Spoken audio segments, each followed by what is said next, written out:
When you're ready to start your business, Northwest Registered Agent gives you access to thousands of free guides, tools, and legal forms. Everything you need to launch and protect your business in one place. Northwest Registered Agent has been helping small business owners and entrepreneurs launch and grow businesses for nearly 30 years. They're the largest registered agent and LLC service in the U.S., with over 1,500 corporate guides, real people who know your local laws and can help you in your business every step of the way. Plus, with Northwest, privacy is automatic. They never sell your data and handle all services in-house because privacy by default is their pledge to customers. Don't wait. Protect your privacy, build your brand, and get your complete business identity in just 10 clicks and 10 minutes. Visit northwestregisteredagent.com/OFD-free and start building something amazing. Get more with Northwest Registered Agent at northwestregisteredagent.com/OFD-free.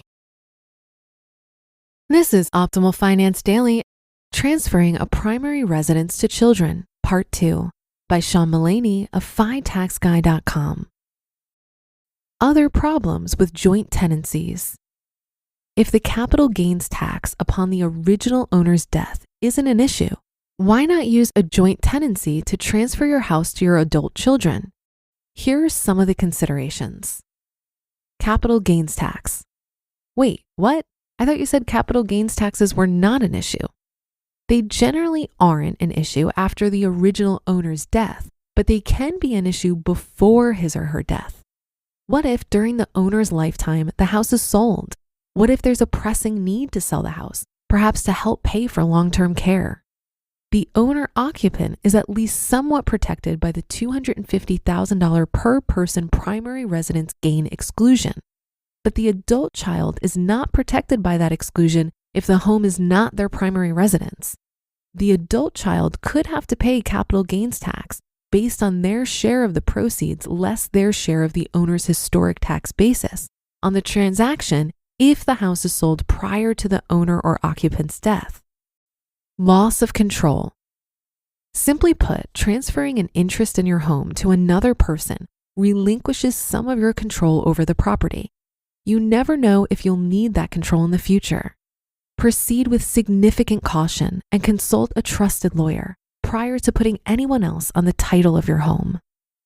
Gift tax. While not a horrible problem, adding an adult child to the title of a house as a gift requires the filing of Form 709 gift tax return. Due to the high estate and gift tax exemptions, in most cases, it's highly unlikely the transfer would trigger actual gift tax. Disputes among adult children. Adding multiple adult children to the title as joint tenants with rights of survivorship can create issues after the parent's death. If siblings cannot agree amongst themselves how to handle and/or dispose of the house, the disagreement can be difficult to resolve. Using a revocable living trust, which becomes irrevocable upon the parent's death, gives the parent the opportunity to work with their lawyer to put in place a trustee and ground rules for how the house is to be managed and/or disposed of after death. And children's issues. Adult children are people. And people have problems, divorces, liabilities, bankruptcies, etc. Putting an adult child on the title of a home could subject the home to the adult child's creditors in a problematic manner. Summary. These are just some of the considerations to weigh before adding adult children to the title of a home as a joint tenant with rights of survivorship. Revocable living trusts keep control with the original owner. Further, they facilitate transferring real estate to the next generation in a tax-efficient manner.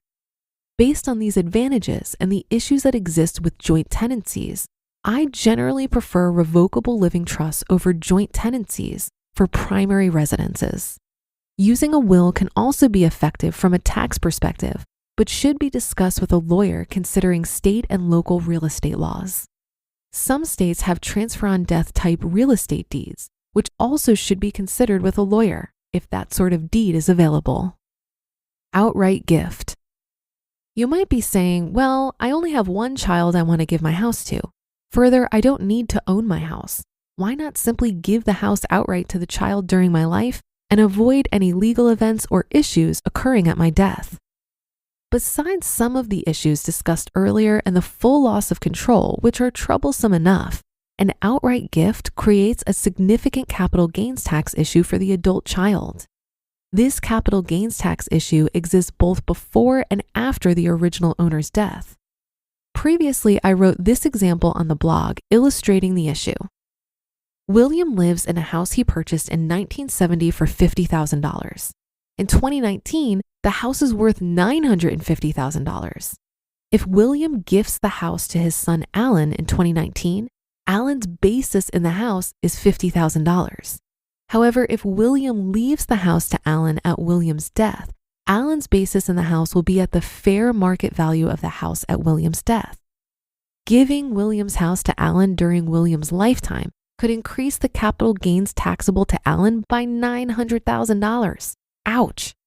So whatever you do, A, consult with your lawyer before determining how to pass your house to your children, and B, be very, very hesitant to outright give your house to your child. Conclusion. There are various ways in which you can transfer your home to your children. In many cases, I believe revocable living trusts are a great way to leave a house to children. You're always well advised to consult with your lawyer before making any decisions on how you want to title your house and how you want to transfer your house.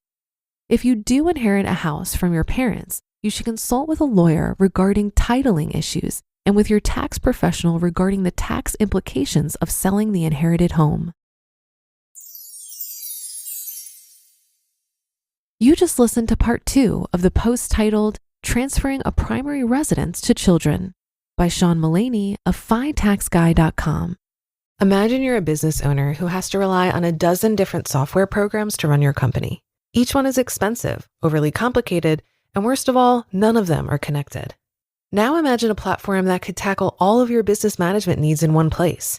That platform you're imagining? It's Odoo. Odoo has all the programs you'll ever need, and they're all connected on a single, simple, easy-to-use software, giving you peace of mind that your business is always being taken care of from every angle. Odoo assists in accounting, marketing, inventory, HR, CRM, manufacturing, and everything in between through its user-friendly interface and open source applications. Basically, if your business needs it, Odoo's got it. Odoo sounds pretty amazing, right? So stop wasting your time and money on those expensive, disconnected platforms and let Odoo harmonize your business with simple, efficient software that can handle everything for a fraction of the price. It doesn't get much better than that. So what are you waiting for?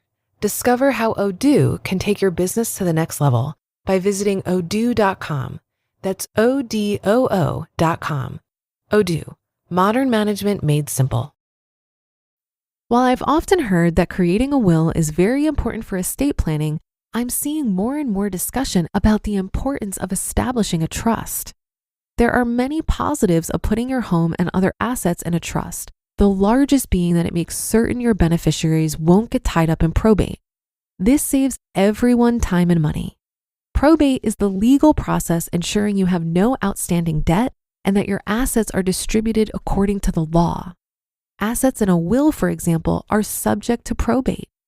Unfortunately, the probate process can be lengthy.